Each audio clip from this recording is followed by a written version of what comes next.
bonjour à tous. Merci de votre présence. Je suis très heureux de vous retrouver nombreux pour ce premier rendez-vous géopolitique de l'année. Nous avons le plaisir de recevoir monsieur Jean-Marie Cavada pour évoquer ce que nous avons appelé l'impérialisme numérique, la mainmise de plus en plus marquée des fameux GAFA ou GAFAM, les Google, Apple, Amazon, Facebook ou encore Microsoft sur nos vies. Nous questionnerons aujourd'hui avec vous, monsieur Cavada, je vous remercie vraiment d'avoir accepté notre invitation. Nous questionnerons le rapport de ces géants du numérique dont le chiffre d'affaires équivaut à celui d'un pays comme le Danemark face aux États et leur influence sur l'économie mondiale. Monsieur Cavada, vous êtes une personnalité qu'il n'est pas besoin, je pense, de présenter, tant vous avez fait partie, tant vous faites partie du quotidien ou presque de nombre de nos spectateurs aujourd'hui en tant que journaliste, présentateur du journal télé sur la deuxième chaîne de l'ORTF, ou encore en animant bien sûr cette émission emblématique, La Marche du siècle, une émission phare d'FR3 pendant plus de 10 ans. Vous avez également présidé au lancement de la chaîne culturelle La Cinquième, l'ancêtre de France 5, et vous avez présidé également Radio France de 1998 à 2004. Vous avez ensuite embrassé une carrière politique, vous avez été élu sur les rangs centristes en tant qu'eurodéputé à Bruxelles et Strasbourg. Vous venez de terminer, c'était au printemps, votre troisième mandat, et vous y êtes notamment engagé sur les questions de liberté civile, de culture et d'éducation. J'avais eu l'occasion de vous interviewer, c'était pour Radio au printemps dernier, pour évoquer le combat que vous meniez alors pour que les GAFAM cessent leur pillage des ressources de presse notamment et paient enfin des droits d'auteur. Vous m'aviez dit à cette occasion votre inquiétude face à cet impérialisme numérique en marche, impérialisme américain, mais aussi, vous me l'aviez dit, bientôt chinois, voire indien. Et nous sommes donc heureux de vous recevoir pour creuser aujourd'hui ce sujet. Alors je vous proposerai dans notre dialogue en environ d'une heure de revenir dans une première partie sur le pourquoi de la situation, les tendances, son caractère inexorable. Et puis au terme, nous évoquerons des pistes de solutions. Mais vous m'avez demandé de faire un propos liminaire pour poser un petit peu le contexte tel que vous le voyez. Et je voudrais juste ajouter, avant de vous laisser la parole, que vous venez de créer justement un institut qui va s'emparer de ces problématiques. Un institut qui a tout juste une semaine. Merci. Merci à vous. Je voudrais d'abord centrer ce propos dans un cadre plus général, et c'est la raison pour laquelle je vous ai demandé de faire une petite photo, si je puis dire, de la question. La première chose que je voudrais vous dire, c'est qui sommes-nous, avant de parler plus concrètement du numérique. Nous sommes des gens qui vivons sur un continent qui a fait l'objet de guerres incessantes pendant 2000 ans, pour ne parler que de ça, et où régulièrement des femmes et des hommes de bonne volonté à travers 20 siècles ont essayé, soit par le commerce, le long des fleuves notamment, soit par la culture, parfois dans des monastères, exemple Cluny, exemple en Suisse, parfois dans des enceintes libres, universitaires ou pré-universitaires, y compris ici comme vous le savez mieux que moi, de construire un socle intellectuel basé sur les libertés que revendiquaient les populations. J'ose à peine parler de citoyens parce que bien qu'ils en aient eu une partie des caractéristiques, l'éducation était si rustique que, naturellement, le niveau d'accession à cette réflexion n'était pas forcément le plus répandu, mais les aspirations des gens étaient là, qu'ils soient capables de les exprimer ou qu'ils simplement se contentent de les manifester. On voit à travers ces siècles des efforts énormes de gens régulièrement interrompus par des guerres. Et d'ailleurs, quand Robert Schuman dit cette fameuse phrase « plus jamais cela », et qu'on regarde sa correspondance, ses annotations, ses écrits, on est frappé de quelque chose, c'est que, bien sûr, il veut dire plus jamais la Shoah, plus jamais l'industrialisation de la destruction de l'homme européen par l'homme européen, homo, pas homme et femme, l'homme européen par l'homme européen lui-même. Plus jamais l'industrialisation de cette destruction, c'est-à-dire les camps, les rafles, les camps, les chemins de fer, la déportation massive, les exterminations dans les camps de travail en Europe centrale, et un peu aussi en France et dans d'autres pays, en Grèce, etc. Et naturellement par les chambres à gaz des camps de la mort. Bien sûr, il a voulu dire ça, lui qui a changé 3 fois de nationalité en moins de 50 ans. Oui, il a voulu dire ça. Mais il a voulu dire quelque chose de plus profond, qui est cet effort incessant d'accès à la liberté, dont le continent européen a de multiples exemples à travers les siècles. Et si je dis cette chose, c'est pour que chacun se sente à sa place dans ce combat nouveau qui est en train de commencer, qui est double, le combat climatique, ce n'est pas à moi d'en parler, je ne suis pas le spécialiste, et ici c'est quelque chose qu'on connaît bien d'ailleurs, et le combat numérique. Bien sûr, ce serait absurde de développer quelque chose en se disant qu'on va abolir le numérique. Ce n'est pas ça du tout le propos. Le numérique est une technologie, mais il n'y a pas une personne qui peut accepter de façon raisonnable que le numérique soumette les femmes et les hommes au lieu de se soumettre à leur volonté. Et quand j'essaie de me faire comprendre de façon rapide, je dis toujours que je ne veux pas devenir le smartphone de mon smartphone. Celui qui commande le smartphone, c'est vous. Ce n'est pas lui qui doit vous commander. Pourtant, on voit depuis quelques années une sorte d'avancée extraordinaire avec des moyens formidables, d'ailleurs qu'ils n'ont pas volé. Hein. On parle de capitalisme, d'impérialisme financier de ces entreprises américaines, pour l'instant chinoises, d'autre part, en attendant d'autres, vous avez bien raison de le souligner. Mais c'est nous, c'est notre argent que nous donnons pour obtenir des services dont nous avons besoin, ou dont nous avons envie, parfois excessivement d'ailleurs. N'empêche qu'il s'agisse des technologies, qu'il s'agisse des entreprises capitalistiques qui les développent, on ne peut pas accepter que ces entreprises et leurs méthodes deviennent une règle au-dessus des citoyens, au-dessus des États, au-dessus des monnaies, puisque c'est à l'ordre du jour avec Libra de Facebook, par exemple. Je vous recommande à ce sujet l'excellent livre qui vient de sortir de M. André Lévy-Lang, qui analyse la question du Libra dans la guerre que le numérique mène à l'économie.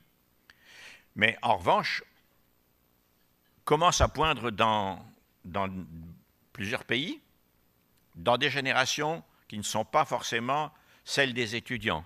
Encore que, quand on fera comprendre aux étudiants que leurs données personnelles s'en vont aux États-Unis pour être revendues ailleurs ou pour qu'ils soient ciblés eux-mêmes, je suppose qu'étant aussi intelligent que tout le monde, commencera à se demander un peu ce qui est bien, ce qui n'est pas bien. Il faut le faire d'ailleurs, il faut ouvrir, il faut déceler les yeux, il faut ouvrir les yeux de cette jeune génération qui est vautrée réellement dans les différentes applications du numérique, sans songer qu'ils se livrent eux-mêmes. Il y a 2 anciens employés d'un de ces mastodontes, je crois que c'est Google, je dis bien je crois, qui ont fait une conférence de presse à Paris après avoir été licenciés ou après avoir quitté l'entreprise, et qui attirait l'attention du public en disant « Quand Google vous dit que c'est gratuit, sachez que c'est vous le produit. C'est-à-dire c'est vous qui êtes à vendre. C'est vous qui avez de la valeur. C'est tout ce que vous donnez par votre simple manipulation de ces outils pour vos propres besoins personnels. » Et on voit bien que dans cette affaire, le numérique par rapport à la société, par rapport aux États, par rapport aux libertés individuelles, devient la bataille majeure des 10-15 prochaines années. Je ne sais pas le chiffrer, mais c'est quelque chose de tout à fait nouveau qui peut tourner à l'avantage humain, et il y en a beaucoup, notamment dans le domaine de la santé, mais aussi à une tyrannie. Car ces technologies-là, au fond, elles ont comme, je dirais les médailles, une double facette. Il y a le bénéfice humain, et puis il y a l'organisation de la société qui, petit à petit, par notre propre acceptation, notre propre soumission parfois, en tout cas notre propre engagement, laisse partir une partie de nos activités, une partie de nos personnalités, une partie des données qui nous caractérisent, dont beaucoup sont confidentielles, et qui permettent au fond un business qui est beaucoup plus important que la vente des smartphones, qui est la vente des données. Aujourd'hui, l'économie mondiale, son énergie première, c'est les données. Et par conséquent, ceci mérite une réflexion de citoyens, des mouvements de citoyens. Encore une fois, personne ne veut la mort de cette technologie ou des entreprises. Personne ne veut non plus qu'elles soient des mastodontes tyranniques qui, quand même, si on regarde bien les choses, ont déjà franchi ce qu'on pourrait appeler les règles et en tout cas la bienséance normale. Vous avez un assistant qu'on pourrait appeler Google Home, il y en a d'autres. On a découvert récemment que la compagnie qui vendait ces produits avait engagé des gens pour écouter, comme au bon vieux temps, vous savez, écouter ce qui se disait dans les foyers, de conversations qui étaient captées par cet appareil. Cet appareil, il est normalement destiné à faciliter, entre guillemets, votre vie, si vous voulez, dis-moi Google Home, tu peux me commander à telle boucherie 1 kilo de viande de bœuf pour faire un pot-au-feu demain. Ça, il le fait. Puis vous discutez de votre vie avec vos conjoints, vos enfants, vos amis, mais ça aussi, il le sait. Et donc, il est vraiment nécessaire, et moi, je veux dépenser toute l'énergie de mes amis et la mienne pour commencer à soulever cette prise de conscience. Le numérique, oui, mais c'est la première fois dans les inventions humaines,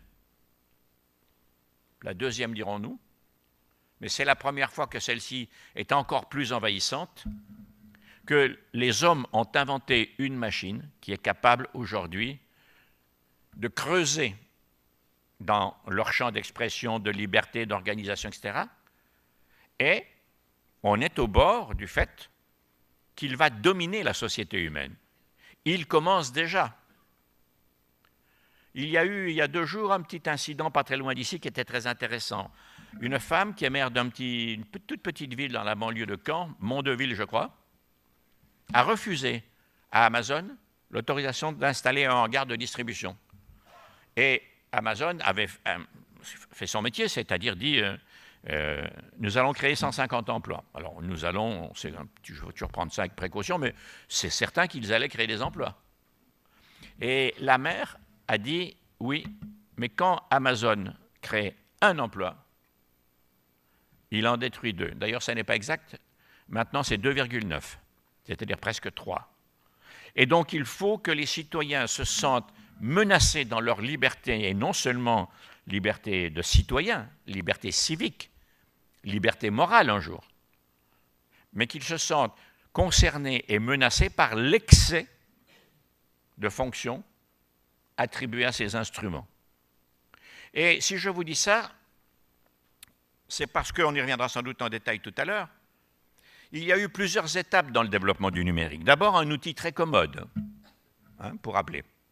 Ensuite, un outil très commode avec des applications pour simplifier notre vie, pour se guider, par exemple, à l'application Waze, où il y en a plein, pour envoyer des messages, pour faire différentes choses qui concentrent des dispositifs mis à notre disposition, si vous me passez cette mauvaise phrase, afin de faciliter notre recherche. Est-ce qu'on veut? C'est vrai, ce sont des simplificateurs ou des accélérateurs du temps passé à résoudre une question pour nous tous. Vous êtes d'accord?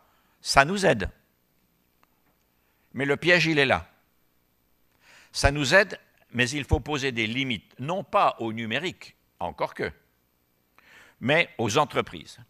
Car après cela, l'argent amassé, qui était extraordinairement volumineux, puisque les grandes fortunes mondiales des propriétaires aujourd'hui sont numériques, un peu suivi par Bernard Arnault à l'industrie de luxe, mais enfin quand même, largement numérique, capitalisation boursière de Google, d'Amazon, d'Apple, et je crois, je m'avance un peu moins, Microsoft, tourne autour de 800 milliards de dollars.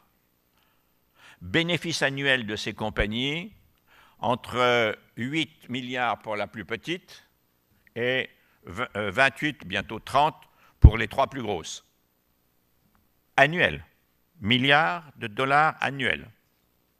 Et on voit bien que la fortune amassée leur a donné de l'audace, puisque maintenant ils franchissent l'intimité, les libertés individuelles ou les libertés collectives, le jour où vous mettrez un tyran comme il n'en manque pas sur la planète derrière ces machines, et vous imaginez le monde des nazis avec le numérique? Il faut savoir ces choses. Il ne faut pas avoir peur. On ne perd que les batailles que l'on n'engage pas.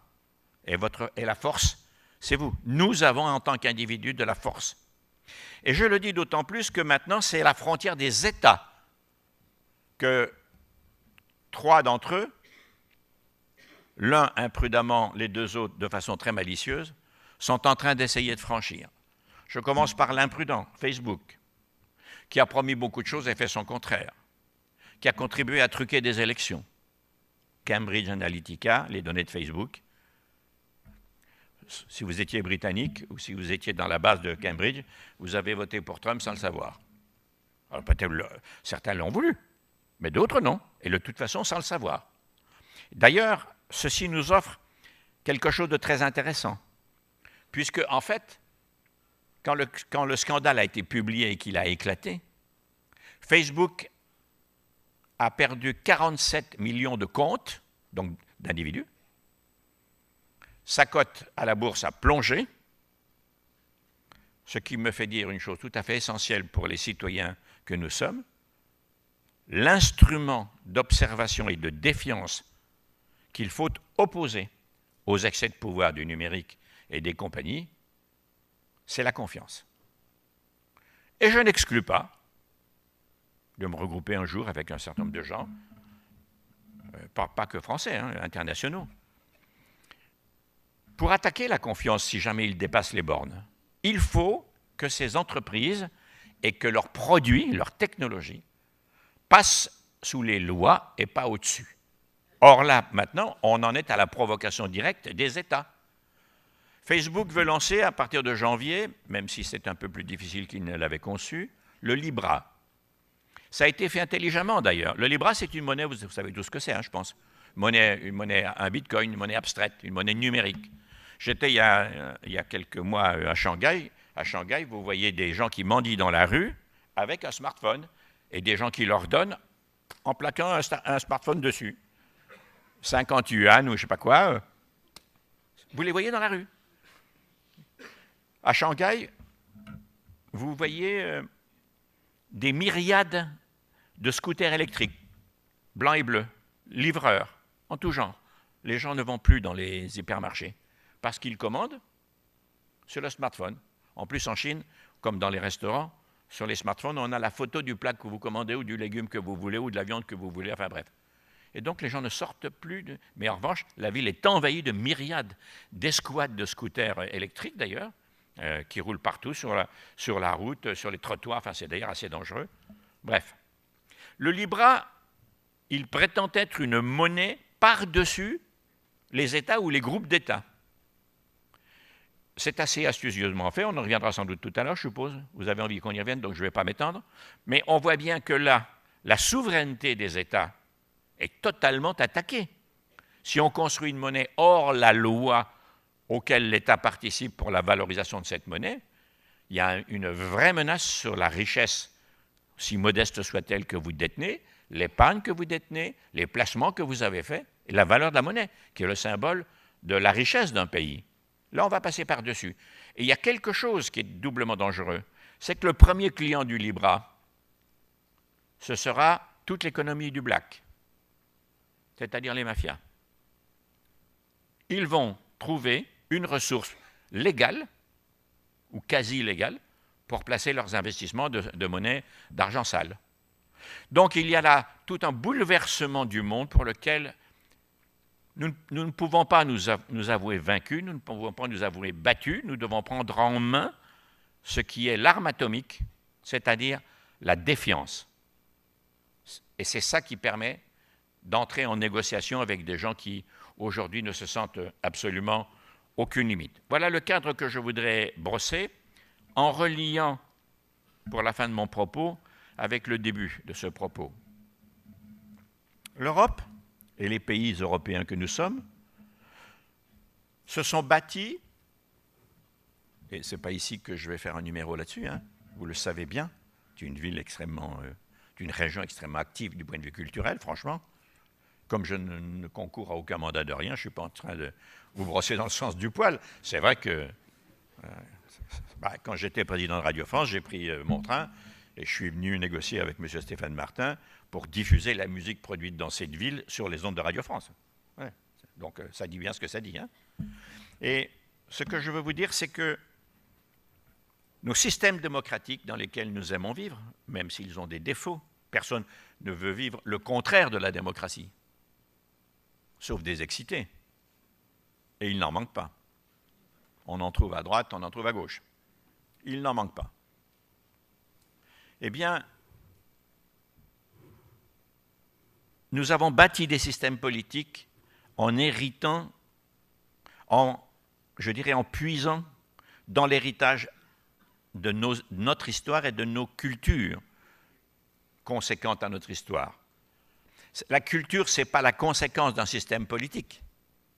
C'est le système politique qui est la conséquence d'un système culturel, d'un héritage culturel. Nous avons une démocratie parce que la monarchie, les Lumières, la Révolution, les républiques, etc. Dans tous les pays européens, c'est ça. Leurs systèmes sont l'héritage du passé culturel, du passé historico-culturel. Et voici que l'homme vient d'inventer quelque chose qui menace de le dominer, c'est-à-dire menace ses libertés. Et c'est excessivement dangereux de deux manières. Parce que c'est séduisant par les services qui nous sont offerts et parce que la puissance financière qui est derrière dépasse de loin celle des États. Je vous donne un exemple. Je me suis battu au Parlement européen, enfin, battu est un grand mot, j'ai fait mon métier, mais c'était très dur. On en parlera d'ailleurs avec Ulrich tout à l'heure, m'a-t-il dit. Pour que les auteurs, les créateurs, soient, dont les productions vont sur les réseaux sociaux, sur les plateformes, soient payés. L'économie de la culture en Europe, c'est 536 milliards d'euros chaque année. L'économie qui fait tourner la culture, vous voyez? Si on laisse avaler cette économie par des plateformes anglo-saxonnes ou chinoises ou indiennes ou je ne sais pas quoi, la pratique de la culture va s'effondrer parce qu'il n'y aura plus d'argent. Il partira cet argent. Et ce que je veux vous dire là, c'est que par leur comportement, les GAFAM, LEM de Microsoft, même si ce n'est pas tout à fait la même chose, enfin, c'est le même propos, menacent l'essence même de notre démocratie, qui est basée sur, je dirais, l'instruction à minima des individus qui sont chargés eux-mêmes, puisque c'est le peuple qui gouverne dans la République théoriquement, de faire des choix, d'être instruits sur des choix, d'être libre de les exercer et de ne pas être orienté, traficoté, comme c'était le cas avec Cambridge Analytica notamment. C'est pour ça que, devant vous, en cette fin de semaine, je voudrais vous dire en conclusion, n'ayons pas peur des mastodontes, car ils ne reposent que sur nous. Ils ont besoin de votre confiance, nous avons besoin de leur loyauté. Aussi longtemps que la loyauté n'y sera pas, mesurons la confiance, refusons la confiance si nécessaire. Voilà la première chose que je voulais vous dire. Et maintenant, je suis à la disposition d'Ulrich pour répondre à toutes les questions qu'il va sans doute poser en votre nom et puis ensuite avec vous. Et je vous remercie encore d'être venus si nombreux. C'est épatant et impressionnant et même touchant. Merci beaucoup.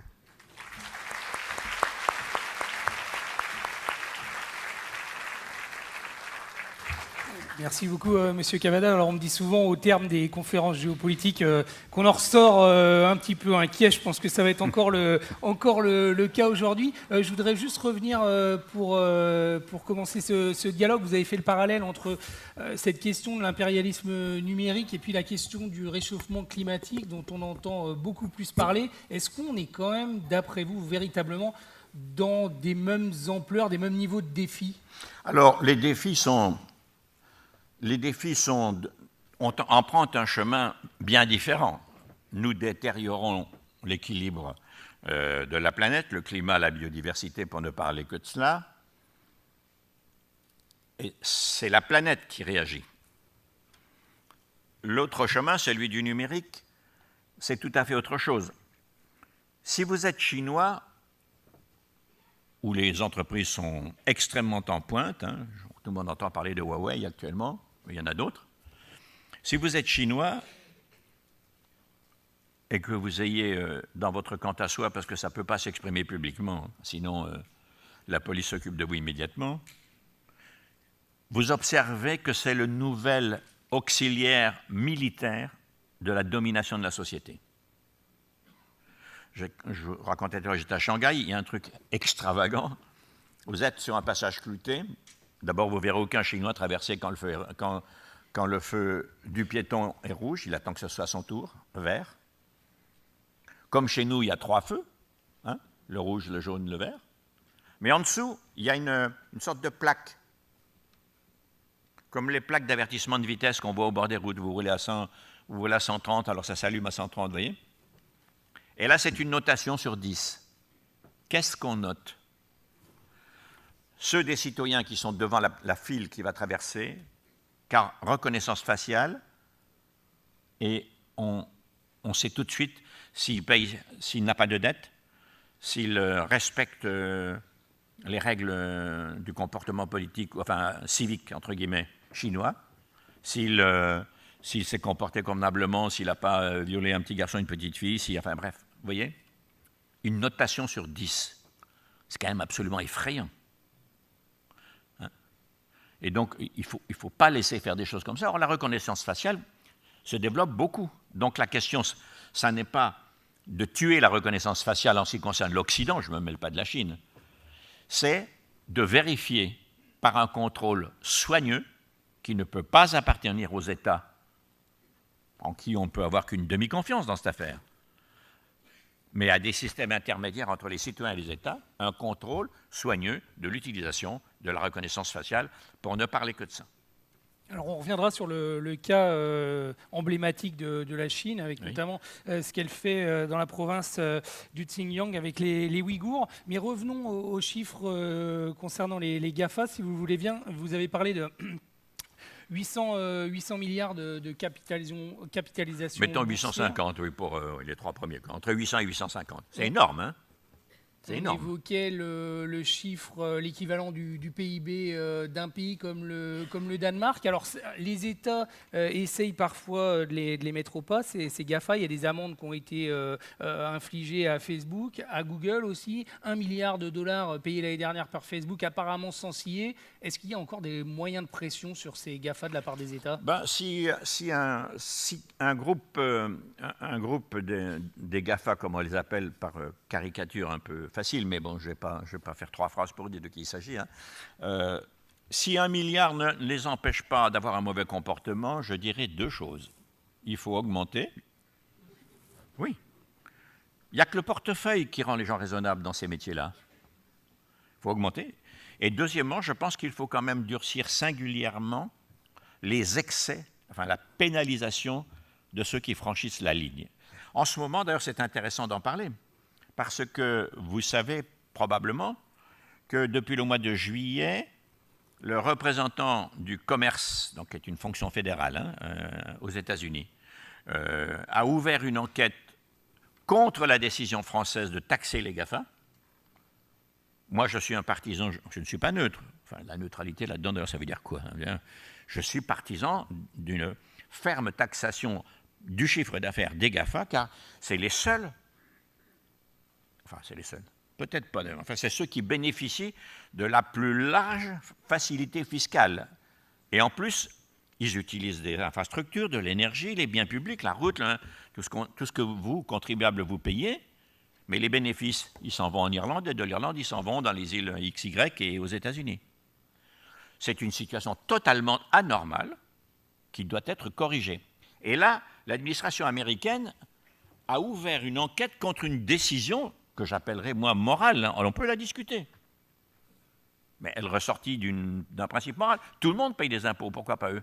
À plus forte raison si vous utilisez des infrastructures payées par les citoyens. Hein? Non seulement vous payez les applications de votre ordi ou de votre appli, mais en plus, ils ne payent pas d'impôts, ils payent les infrastructures, ils utilisent les infrastructures, ils n'y participent pas. Je n'ai jamais vu un don de 5 milliards d'un de ces GAFA pour dire c'est notre Amazon, par exemple, c'est notre contribution au fait que nous avons des milliers de véhicules en France qui livrent tout le temps à longueur de journée. Rien. Il faut mettre de l'ordre. Moi, je n'ai pas peur de le dire, ça me vaudra sans doute un jour ou l'autre des procès, mais j'ai déjà eu tellement de menaces que j'en suis plus à ça près. D'ailleurs, je vais me porter des plaintes dans différents domaines pour caractériser un peu l'excès de pouvoir et le malus, si je puis dire.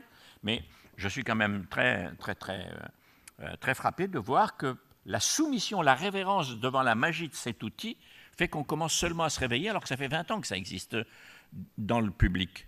Hein? Ça fait de longues années. Et par conséquent, il faut vraiment là maintenant attaquer sur 2 fronts. Aux États, au continent européen, l'Europe occupe une situation singulière. Aux États, au continent, d'édicter et de faire respecter la loi, et au peuple, au pluriel, vous, moi, d'utiliser l'arme atomique qui s'appelle la confiance. Si demain il y avait un mouvement qui disait à Facebook, nous partons, c'est fini. Vous ne respectez rien, on s'en va. Si vous disiez à vos enfants, petits-enfants, famille, change.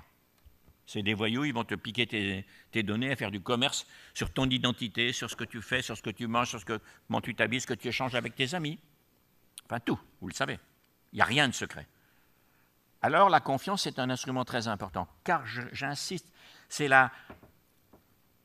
Quand l'homme a inventé la roue, ça ne menaçait pas son existence. Quand il a inventé la charrue et le soc, ça ne menaçait pas son existence. Quand il a inventé des armes, ça menaçait l'existence des uns et des autres qui se battaient, certes. Mais quand il rentrait à la maison, il était normal, vivant. Enfin, ceux qui rentraient vivants pouvaient continuer à vivre. Quand on a inventé l'électricité, ça n'a pas menacé l'existence humaine. Quand on a inventé la bombe, ça a commencé à menacer la mauvaise utilisation de l'atome, et vous savez tous ce que les savants atomistes, à partir de 1936, que ce soit Oppenheimer, que ce soit le Hongrois Lizard, que ce soit Enrico Fermi, l'Italien, les savants atomistes qui étaient de l'école Einstein, ont tous dit si on avait su qu'on en fasse ça, on ne l'aurait pas fait. Oui, mais il était trop tard. La fission était connue, on savait faire. Mais c'est la première fois que le numérique invente un outil plus diabolique encore.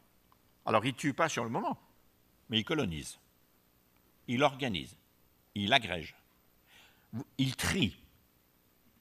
Vous imaginez ce que des gens assoiffés de pouvoir peuvent faire avec ça? Dans tous les domaines, le choix politique, la liberté de là où je peux aller, là où je ne peux pas aller, ce que j'ai le droit de manger, pas de manger, ce que j'ai le droit de dire, pas de dire, les mots, on les repère, hop, quelqu'un vient chez vous. On n'en est pas là. Mais c'est la première fois que l'homme a inventé une machine aux qualités à peu près comparables, l'émotion en moins, sans l'émotion, qui est un domaine à part, aux qualités humaines. Vous avez sans doute vu, il n'y a pas très longtemps, une quinzaine de jours, qu'on a réussi à lire, identifier et je dirais formaliser l'électricité, le faisceau électrique du cerveau qui commande à ma main de se lever, à mon bras de se poser, à ma main de me gratter, à mon pied d'avancer. Alors, pour la bonne cause, là, pour le coup, il faut le dire. Hein, c'est pour aider des tétraplégiques à rééduquer des muscles, ça, c'est formidable. Mais c'est comme la bombe.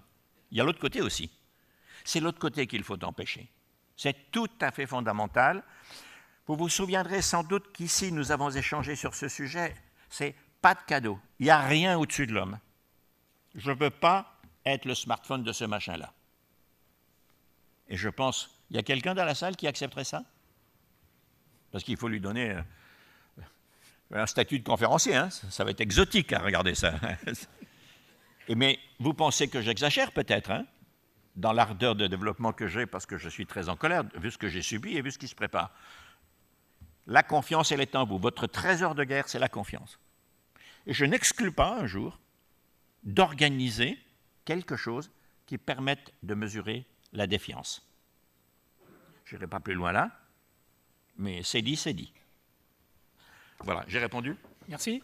Ce que vous dénoncez aussi dans ces entreprises, vous êtes beaucoup battu sur ce thème au Parlement européen, notamment dans votre dernier mandat, c'est le fait de prospérer sur le pillage de la presse et aussi plus largement des ressources culturelles qu'elles utilisent. Alors certains diront valorisent sans payer des droits d'auteur.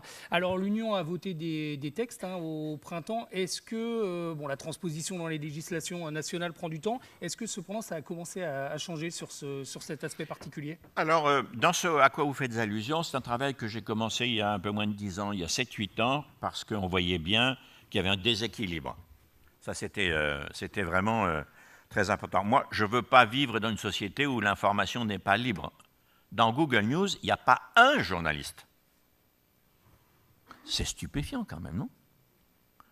Parce que de deux choses l'une, ou c'est un média, et alors il doit employer les gens du métier, dont le métier est de chercher les informations, les expliquer, les analyser, avec la dose il n'y a rien de neutre dans tout ça. La nature humaine n'a pas de neutralité, Dieu merci d'ailleurs, sinon qu'elle ennuie. Hein. Mais il n'y a pas un journaliste dans Google. Donc voilà des gens qui, par exemple,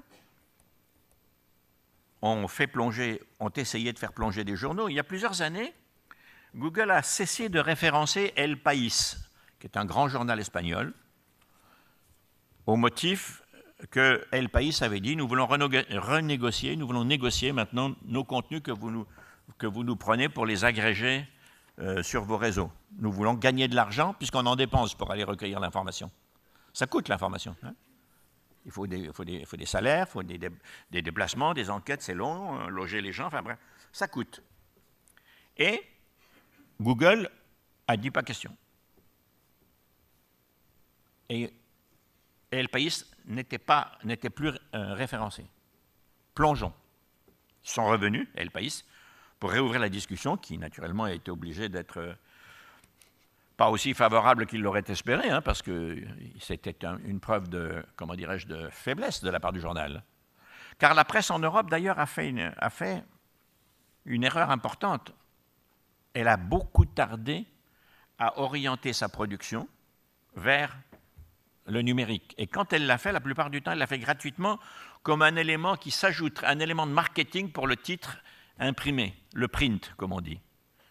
Oui, mais comme de plus en plus de gens consommaient l'information sur les smartphones, les tablettes, eh bien, évidemment, les ventes ont commencé à plonger. Les recettes publicitaires ont plongé. L'an dernier, en 2018, entre le 1er janvier et le 30 août, la presse française a perdu 7% du chiffre d'affaires publicitaire qui est parti vers le numérique. 5 ans comme ça, il n'y a plus de presse. Personne ne pourrait supporter une perte de chiffre d'affaires de 40%. Personne. Donc, vous voyez la fragilité démocratique de cette invention technologique. Elle nous met devant une situation très dangereuse, très difficile. Alors, ce que j'ai souhaité, c'était, en effet, à partir de la directive qui s'appelle droit d'auteur, créer une majorité forte. Elle n'est pas aussi forte que j'aurais voulu, mais comme on est parti, elle est totalement minoritaire, parce qu'en Europe aussi, il y a une révérence, c'est formidable le numérique. La liberté, et ils ont fait des campagnes terribles, de mensonges extraordinaires, disant des contre-vérités. Certains d'entre eux ont d'ailleurs payé des jeunes militants politiques en les poussant à aller au Congrès, ça s'est passé en Allemagne, aller au Congrès de leur parti, les jeunes, en payant chemin de fer, avion, hôtel, pour les faire militer contre le Parlement qui s'apprêtait qui dessinait une majorité pour approuver la protection du droit d'auteur, et eux, ils n'en veulent pas parce qu'ils veulent se goinfrer de cet argent-là, bien entendu. 536 milliards dont je vous parle, où ça va aller, ce n'est pas dans vos poches ni les miennes. Donc, il y a eu des batailles terribles. Il y a eu des campagnes ils avaient loué des camionnettes avec des grands panneaux, vous savez, de sandwich, qui tournaient autour du Parlement pour dire « Vote against copyright », votez contre le texte de protection du droit d'auteur et de la presse. Il y a eu des invasions, ils ont loué des services de robots de nos ordinateurs qui ont cramé, y compris, paraît-il, celui du président du Parlement européen en une nuit, où il y avait 7500 messages « Vote against, vote against, vote against, votez contre, votez contre, votez contre ». Et puis, il y a eu des menaces. Moi, j'ai reçu J'ai reçu un garçon d'un cabinet à Bruxelles, dans mon bureau au 9e étage, qui est venu me dire, au final, le doigt sous le nez, monsieur, on connaît toute votre famille. C'est pas rien. La seule fois dans ma vie où j'avais une menace comme ça, c'est quand, étant à la télévision, ayant fait une grosse enquête sur la scientologie, après le suicide d'un homme qui était scientologue et qui s'était fait ruiner par ces gens magnifiques, eux aussi, M. Ron Hubbard, enfin tout ça. Ils avaient loué des voitures, les gens de la scientologie, pour faire la nuit des rondes autour de mon bureau, parce qu'on terminait tard, on sortait vers 11h du soir, et les filles qui sortaient seules, il y avait des bagnoles derrière elles, qui faisaient des vitres baissées, qui disaient arrêtez ça, arrêtez ça, arrêtez ça. C'est la seule fois que j'avais eu ça dans mon métier de télévision, pourtant j'en ai vu des trucs. Mais là, dans mon métier de député, le type qui vient me menacer en disant on connaît toute votre famille, donc je lui dis écoutez, si je n'étais pas député, ne doutez pas un instant que je vous passe par la fenêtre. Mais je suis député, ça ne se fait pas. J'ai une autre ressource, c'est mon pied aux fesses à toute vitesse. Mais je suis député, ça ne se fait pas. Donc je vais vous reconduire en bas et je vais m'arranger pour que vous ne mettiez plus jamais les pieds au Parlement, c'est-à-dire sur le registre, vous savez, des autorisés. Enfin, et je ne suis pas le seul. Il y avait des campagnes avec beaucoup d'argent, parce qu'ils en ont, et y compris s'inviter au Parlement européen dans la séance de délibération définitive qu'on appelle un trilogue. Le trilogue, c'est comme en France l'écriture d'un décret d'application pour une loi, et où les gens de YouTube faisaient campagne dans le restaurant des députés à une période où il n'aurait plus rien à faire là-dedans, puisque une fois que la séance plénière en juillet avait voté, après c'est l'élaboration de ce qu'on appelle en effet un trilogue, c'est-à-dire le décret d'application. Qu'est-ce qu'ils viennent faire là-dedans? C'est comme si, je ne sais pas moi, c'est comme si monsieur Carrefour allait au Conseil des ministres, s'installait et disait non, non, vous n'allez pas faire ça.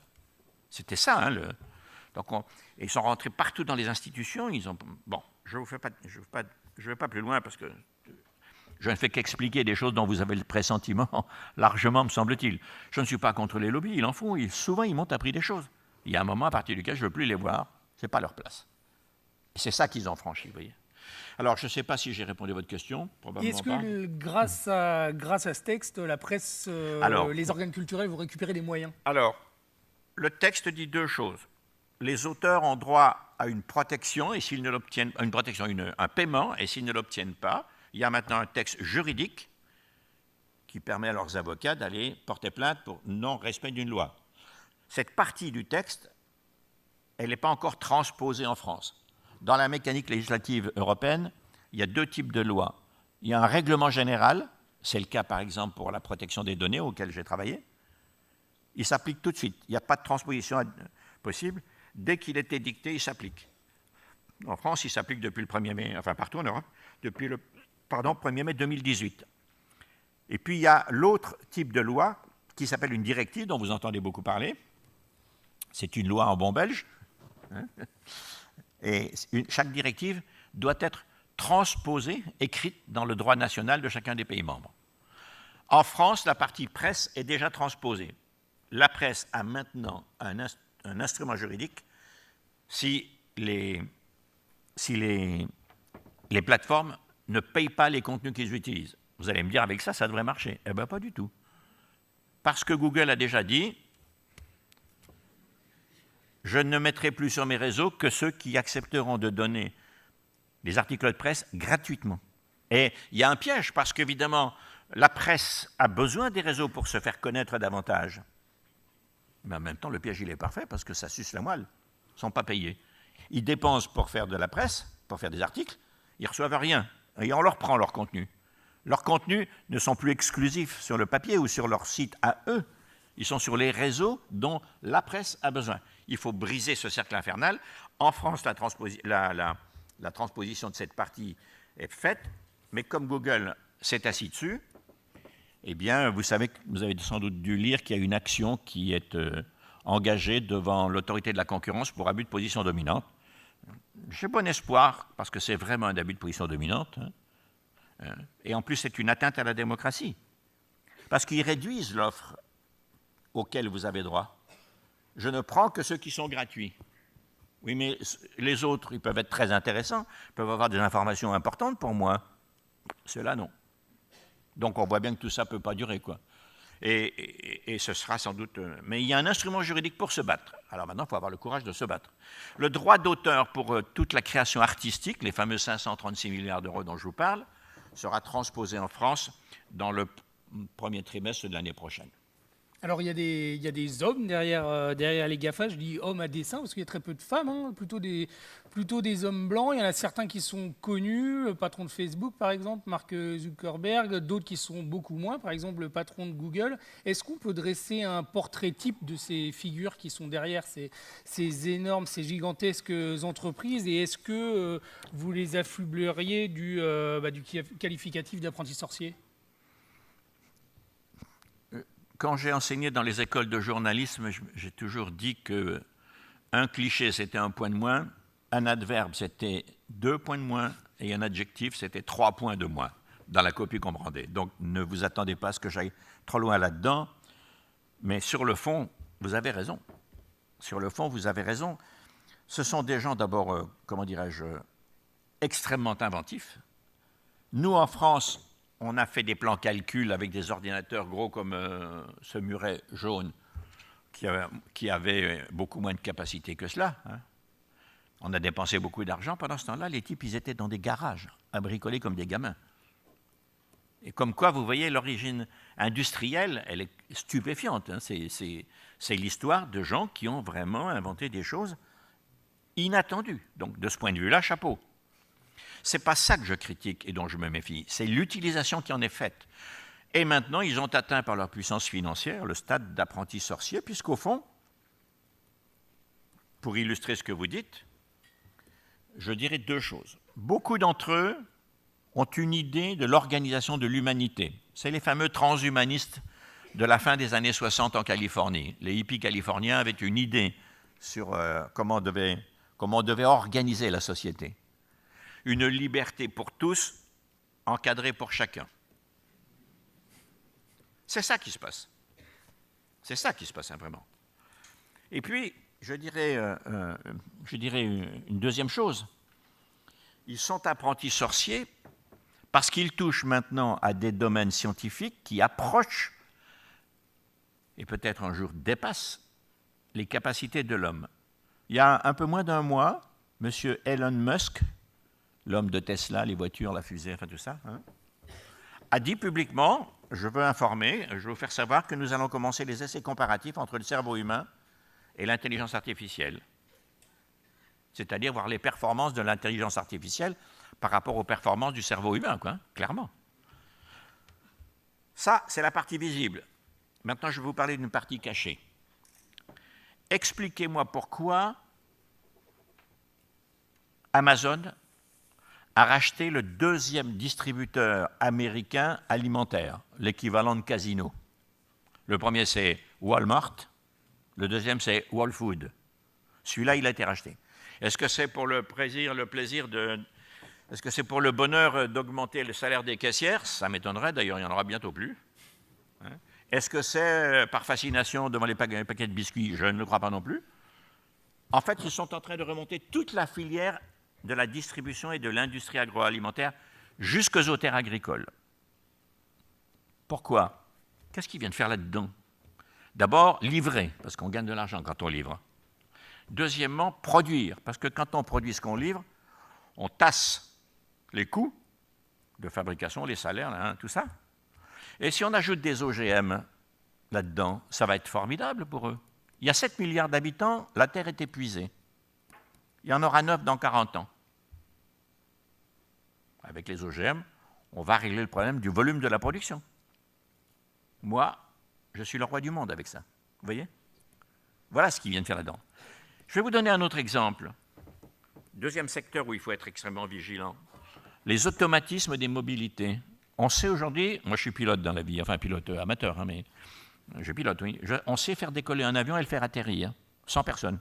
C'est d'ailleurs, grosso modo, peut-être plus sûr qu'avec un pilote, sauf quand ça va mal. Bon, vous me direz qu'un pilote, c'est surtout utile quand ça va mal, mais quand même. Hein, c'est les trains. On sait faire circuler des trains qui savent lire les signaux, sauf quand ça va mal, etc. Et puis, que va-t-on faire de tous ces gens? Pire, les finances la finance, la banque, l'assurance. Ils ont vos données, connaissent votre âge. Et donc, demain, ils vont ruiner l'activité des banques. Je ne pleurerais pas trop. Si il n'y avait pas un grave danger, c'est que dans les banques, il y a 4 à 5 millions, banques assurances, 4 à 5 millions de personnes. Et donc, qu'est-ce qui va se passer pour ces gens? Vous voyez bien que là, on est dans les limites de la folie. Que ces instruments soient au service des gens qui travaillent, parfait. Presque. Mais qu'ils remplacent les gens. Dans les fonctions mécaniques bancaires, vous voyez bien que les banques commencent déjà à licencier beaucoup de gens. Que de plus en plus, votre banque vous dit, vous êtes charmant, vous avez une bonne tête et tout, mais je ne veux plus vous voir, en ligne. Donc, sommes-nous capables d'avoir une appréciation sociopolitique dans laquelle résident nos libertés, mais aussi la vie des gens, l'emploi, la production de richesses nécessaires à notre vie? Et d'ailleurs, il y a un piège aussi pour eux là, parce qu'une économie, il faut d'abord qu'elle soit soutenue dans un univers domestique, je veux dire dans un pays. Si l'économie d'un pays s'effondre, bien évidemment, les productions se ralentissent puis ferment. Donc on est presque dans un truc qui se mordra la queue de façon dangereuse, là.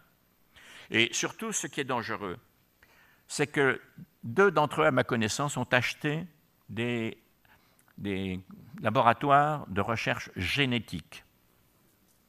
Et si vous mettez l'intelligence artificielle derrière le gène, qui est quand même à peu près la plus petite partie active, je ne parle pas des acides aminés, hein, qui est une partie encore plus petite, tout ça, mais la plus petite partie active, un ensemble minuscule actif de l'homme, comme l'atome a été la plus petite partie active de la matière. Si vous mettez là derrière l'intelligence artificielle que vous commandez, vous le démiurge, c'est pour faire quoi? Guérir, parfait, parfait, mais pas que guérir. Organiser une société future, ce sont des transhumanistes. Ils ont une idée de la façon dont on s'organise, ou plutôt dont on peut organiser, dont on peut commander, dont on peut diriger de façon soft, en créant le désir, en créant la soumission par le besoin, hein, c'est-à-dire le fait d'être complètement accro. Moi-même, hein, d'ailleurs, dans le train, là, j'avais fini de lire deux papiers.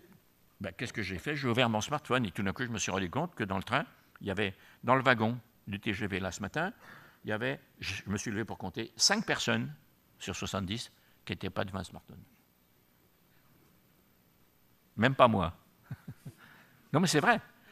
Donc, vous voyez ce que je veux dire? Il faut avoir un raisonnement politique de la res publica, de vous.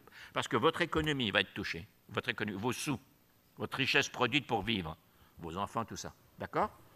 Votre santé. Le dossier médical partagé qu'on est en train de fabriquer a un intérêt, c'est que tout le monde sait tout de suite, et donc ce que vous avez eu, quels sont les antécédents, comment vous avez été soigné. Donc c'est une aide à mieux soigner. Très bien. Mais vous ne pensez pas un instant que ça finira pas sur le bureau des assureurs. Il n'y a rien de secret. J'ai reçu, moi, il y a 2 ans, une publicité dont je suis totalement sûr qu'elle ne pouvait venir que de pillage ou vente d'informations que seule ma sécurité sociale connaît. Donc, de toute façon, vous ne croyez pas un instant que ce que vous faites est secret. En tout cas, c'est prudent de ne pas le croire. Hein, c'est prudent. Et donc, on voit bien ce que, là, tout d'un coup, alors vous aurez eu un cancer au lobe de l'oreille à l'âge de 5 ans, 10 ans, 15 ans, 20 ans plus tard, vous voulez une assurance vive, l'assureur va dire « je ne peux pas », ou alors c'est beaucoup plus cher. C'est-à-dire tout un système d'inégalité va se superposer à celle déjà existante. Il est temps que les citoyens montrent leur visage en face, franchement. Alors, je voudrais vous proposer de revenir aux attaques, aux menaces. Je suis long, excusez-moi. Non, il n'y a pas de... C'est mon défaut en général, d'ailleurs. Je voudrais vous proposer de revenir aux menaces sur la démocratie que vous évoquiez tout à l'heure. Hein. On sait que Facebook a fait ou au moins participé à l'élection de Trump et au tournant qu'a pris le vote sur le Brexit. Alors, il y a eu des mesures qui ont été prises pour notamment supprimer les faux comptes sur Facebook et sur Twitter qui venaient souvent de l'Est. Est-ce que c'est selon vous des choses, on va des pas dans la bonne direction ou ce sont des mesurettes sans impact? Je serais tenté de vous répondre que ce sont des mesurettes parce que le mal ne pourra que s'amplifier si on n'y met pas bon ordre. Mais je ne sais pas comment y mettre bon ordre en profondeur. Donc moi, ma réponse, elle n'est pas terrible là, elle est un peu courte. Ce que je pense, c'est qu'aujourd'hui, les instruments de contrôle, en France, il y a une commission informatique et liberté. Je voudrais dire publiquement qu'une vraie démocratie s'honorerait beaucoup à faire de ces agences des agences avec beaucoup de pouvoir, beaucoup de monde et beaucoup d'argent pour fonctionner. Parce que là, ils sont, pas combien, 60. Ils font des recommandations de toute leur bonne volonté. Mais, hein, et le nouveau pouvoir, il n'est plus uniquement dans les institutions dans lesquelles nous vivons. Il est aussi dans le commerce qui franchit les frontières. Il est aussi dans l'argent qui va jusqu'à y compris s'infiltrer dans les instances de décision. Je vous le disais tout à l'heure pour le Parlement européen, dans la phase où il ne devait plus y avoir personne d'autre que les parlementaires pour décider, vous voyez, à propos de YouTube. Et donc, c'est quelque chose, c'est une nouvelle société qui est en train de s'organiser parce que cette époque est nouvelle. Alors, tout le monde dit ça. On me le chante tous les matins, tous les soirs. Oui, très bien, c'est vrai. Objectivement, nous sommes des gens qui entrent dans un nouveau monde, comme ceux qui ont vécu l'arrivée de l'électricité. Sans compter que les bouleversements sont beaucoup plus importants. L'électricité a développé l'économie, a développé l'emploi. J'ai dit que le numérique chinois était un auxiliaire de l'armée et de la police, c'est même pas une discussion. C'est un fait. Puis quand on ne veut plus qu'il y ait un courant d'air venu de l'extérieur pour le peuple chinois, en coupe, c'est fini.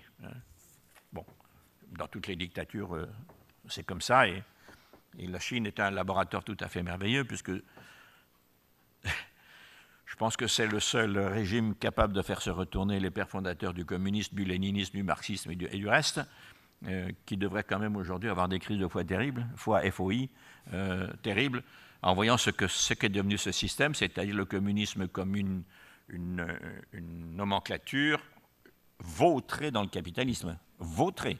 Il faut voir les voitures de fonction à Pékin. L'industrie allemande y trouve son bonheur, mais quelques américaines aussi, ça ils se font voir. Enfin bref, toujours c'est-il que ce que je veux dire, c'est que le moment est vraiment venu d'agglomérer le pouvoir de chacun d'entre vous, dans chacune des choses. Je vous ai dit l'économie, les libertés, la politique. La politique avait commencé à flirter avec ça. Ce n'est pas nouveau, au fond, cette affaire de, comment dirais-je, d'influence. Elle avait commencé à flirter avec ça, avec la publicité politique de notre bon Marcel Bleustein-Blanchet dans les années entre les deux guerres mondiales. C'est lui, au fond, l'inventeur, l'homme qui avait fait venir, et M. Sadoun, Roland Sadoun, je crois, qui avait fait venir la publicité politique américaine en France, avant la Deuxième Guerre mondiale et après. C'est pas nouveau l'influence, y compris les médias, je sais de quoi je parle, j'ai vu ça passer, c'est très difficile d'avoir son juste milieu, je l'ai essayé, pas toujours avec succès, je vous le dis tout de suite. Hein. Quand on me disait l'objectivité dans les écoles de journalisme, je leur donnais le cafard en disant « Arrêtez, ça n'existe pas. La précision, l'exactitude et la réalité. Contentez-vous de décrire la réalité, c'est déjà bien. L'objectivité, de mon point de vue, c'est plutôt l'affaire de celui qui reçoit l'information que de celui qui la donne. Parce que le reste n'est pas vrai, n'existe pas vraiment. Mais là, c'est autre chose, c'est mettre la mathématique au service de la captation des intentions des individus. L'algorithme vous amène à... Obama avait beaucoup joué avec ça, lui-même. L'équipe qui est actuellement au pouvoir en France a essayé de se rapprocher de ça aussi, a joué avec le numérique. On n'a pas trouvé, il n'y a pas eu d'anomalie, comment dirais-je, relevée, mais on voit bien que c'est un objet de tentation pour ceux qui vont devant les électeurs pour obtenir un pouvoir, parce que ça facilite quand même énormément les choses. Mais en même temps, ça les oriente. Le vrai problème, il est là. Quand j'ai dit ça, je ne sais pas répondre comment. Je ne sais pas. Alors vous avez parlé de GAFA, les grandes entreprises américaines, de GAFA chinois. Il n'y a pas de GAFA européens. Est-ce que c'est souhaitable qu'ils apparaissent? Oui, bien sûr. C'est souhaitable pour plusieurs raisons. La première, c'est que le continent européen, c'est pour ça que j'ai plutôt de l'espoir. Bon, ben d'abord, c'est ma nature. Deuxièmement, de toute façon, sans espoir, alors c'est même plus la peine d'en parler, ni de militer, ni rien du tout. Vaut mieux aller voir vaut mieux aller au cinéma où il y a de temps en temps de bons films, vraiment. Et puis les livres, et puis la musique, et puis le reste des arts. Mais le continent européen est le premier continent au monde à avoir pris une distance sur ces choses en fabriquant des lois de protection des citoyens, et notamment de leur vie privée, de leurs données. Le règlement général dont je parle, qui n'est pas encore appliqué partout, parce qu'il est parfois contourné, parfois on s'assied dessus, comme je l'ai dit tout à l'heure à propos de Google et de la presse, c'est un continent qui, quand même, à cause des libertés et de son histoire, si on me parle de culture européenne, il n'y a pas une culture européenne en matière culturelle. Il y a des cultures, une vingtaine. Pour 28 pays, il y a une vingtaine de cultures, parce que quelques-unes se ressemblent vraiment. La culture européenne, unique, c'est l'aspiration à l'extension des libertés. Toute l'histoire des siècles précédents en Europe, avec du bonheur et des malheurs, a consisté à rechercher plus de liberté, à mettre en place de la démocratie, à en faire ensuite un système politique, des démocraties. C'est ça notre culture. Elle vient naturellement de notre aspect, de notre héritage culturel, cette fois au sens de la culture, de notre héritage historico-culturel. Ça vient de là. Mais ce que nous avons tous en commun, quelles que soient les langues, les ethnies, d'un côté des montagnes ou des fleuves ou de l'autre, c'est que nous avons tous recherché à un moment plus de liberté. Et d'abord des libertés fondamentales dont nous avons été les créateurs, d'une certaine manière. Il faut savoir quand même que la protection des minorités, la première fois où ça a été un énorme boom politique, c'était la conférence sur la paix de 1935 à Madrid, où deux professeurs de droit extraordinaires, nourris dans la même université à 2 années de différence, l'un a conçu devant cette conférence la notion de génocide, en se référant au génocide arménien de 1915. Ce monsieur, dont je voudrais que ceux qui ont des crayons le notent, ils en parleront aux autres, s'appelle Raphaël Lemkin, L-E-M-K-I-N. Il n'a pas réussi à imposer ce concept au procès de Nuremberg, qui était dominé par le procureur général Jackson, qui était américain, et par quelqu'un d'autre qui l'a aidé, dont je vais vous parler, parce que les Américains se méfiaient que la notion de génocide ne se retournât contre eux, le massacre des Amérindiens. Donc il y avait un risque.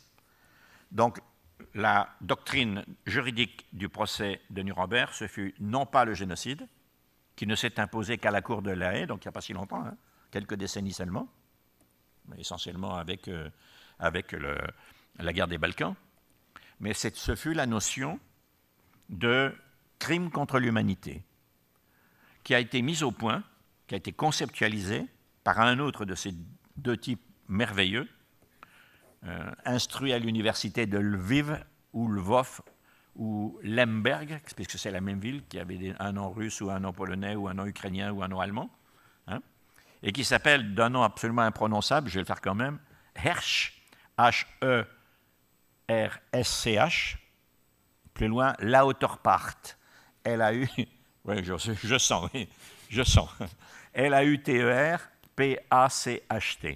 Et si vous voulez en savoir plus, il faut acheter un bouquin, Albin Michel, merveilleux, qui est fait par le petit-fils d'un réfugié juif de cette région, qui est avocat à Londres, qui s'appelle Philippe Sands, S-A-N-D-S, et qui a fait il y a 3 ans ce bouquin qui s'appelle Lemberg, tout simplement.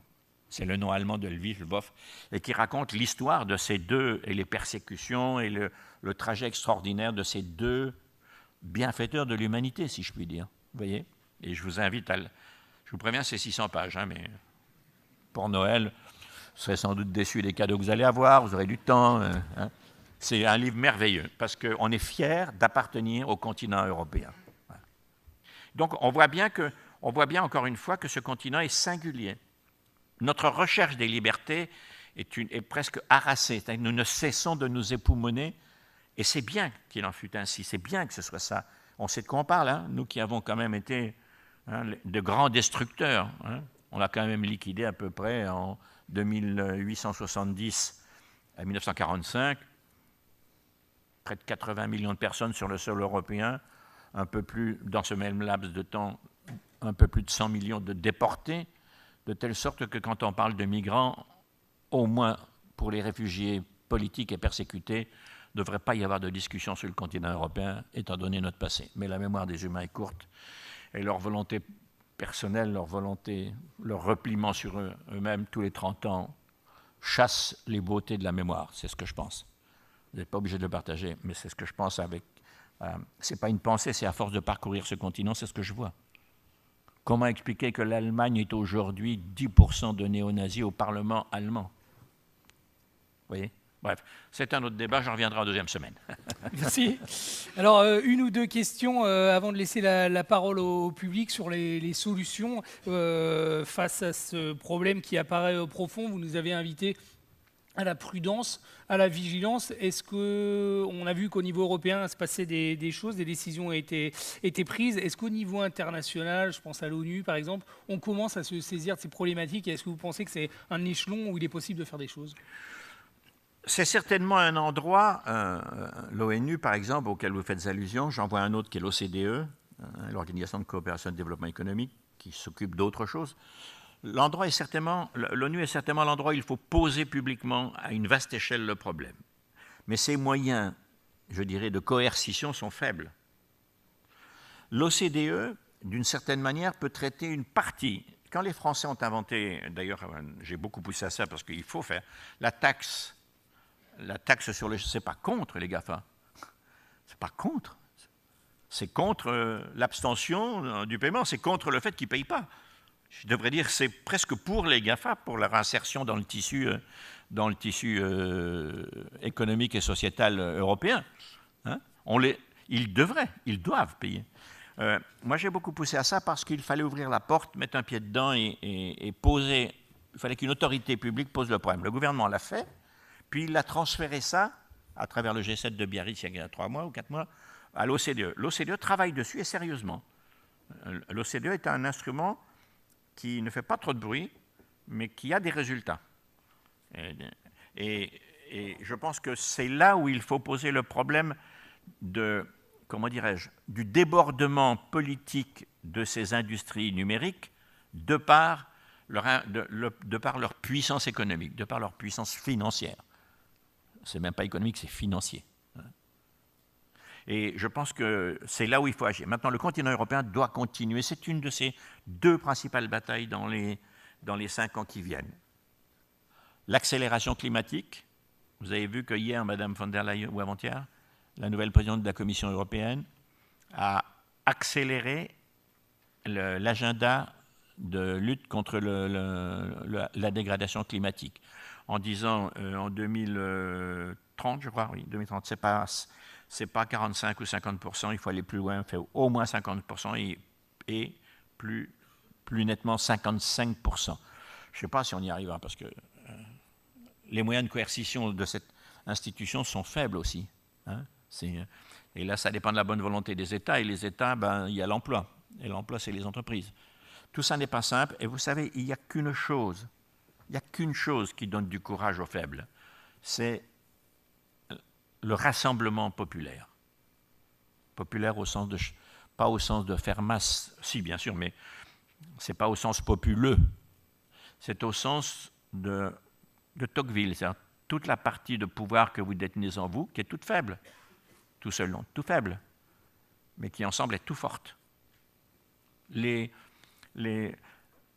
La peur des gouvernants ne peut être, comment dirais-je, éradiquée ou en tout cas diminuée que par la force d'une demande ou d'une protestation. C'est franchement, et c'est un sujet sur lequel on ne voit pas aujourd'hui, le numérique, de massivité. On voit beaucoup d'initiatives. On voit beaucoup, si vous êtes là, c'est que visiblement, vous avez un pressentiment que vous avez en vous, et je vais aller écouter ce type-là pour savoir s'il va m'apprendre quelque chose ou pas, puisque apparemment c'est sa spécialité, et puis aussi si ça corrobore ce que moi je pense. Je suis persuadé que vous êtes venu pour ça. Hein, et bien vous voyez, vous êtes quand même 500-600 là. Le jour où vous êtes dans Nantes, le jour où vous êtes dans Paris, le jour où vous êtes 100 000 à Bruxelles, venus d'autres pays que le nôtre encore, oui, alors à ce moment-là, ça devient une urgence politique. C'est ce qui est en train de se passer sur le climat, les gosses, les jeunes gens, les enfants, les jeunes étudiants, les lycéens même. Moi, je suis content de voir ça.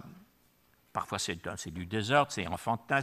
Oui, mais ceux-là, on ne les lâchera pas. C'est sûr que ceux-là, pardon, ils ne les lâcheront pas. Ils ne lâcheront pas les décisions. Et ça, c'est tout à fait important. Je voudrais voir la même chose sur le numérique. Mais là, c'est beaucoup plus difficile. Les enfants sont vautrés là-dedans. Les étudiants sont... Oui, mais c'est comme le pot de confiture, c'est très bon, mais c'est dangereux. L'excès. Et donc, il faut que l'éducation nationale éduque sur l'utilisation de ça. Elle a deux faces. C'est un instrument de modernité, mais c'est un instrument qui peut nous faire retourner en arrière. C'est un instrument de rétrograde vers des autorités, des systèmes autoritaires de pouvoir. Que ça vienne d'en bas parce qu'on est orienté, que ça vienne d'en haut parce qu'on est dirigé et soumis, c'est la même chose. C'est-à-dire c'est la restriction du champ de nos libertés, jusqu'à y compris économique. Jusqu'à y compris économique. Moi, j'ai très peur de ce qui va se passer dans les banques. Ça commence, je travaille beaucoup avec eux pour les voir, pour savoir, m'informer beaucoup, ne serait-ce que pour synthétiser et vous en parler. C'est tout un champ d'exploration. Je n'ai jamais autant travaillé que depuis que j'ai plus de boulot. C'est vrai, mais c'est très important qu'il faut qu'émerge une conscience politique de l'objet utile et démoniaque. Les deux. Voilà. Je voudrais vous remercier très chaleureusement de nous avoir dressé ce tableau malheureusement assez sombre. On s'y attendait. On a oui, une grosse... oui et non. Avec des espoirs et des recommandations, ceci dit. On a une grosse demi-heure pour le... Je voudrais vous applaudir d'abord et puis...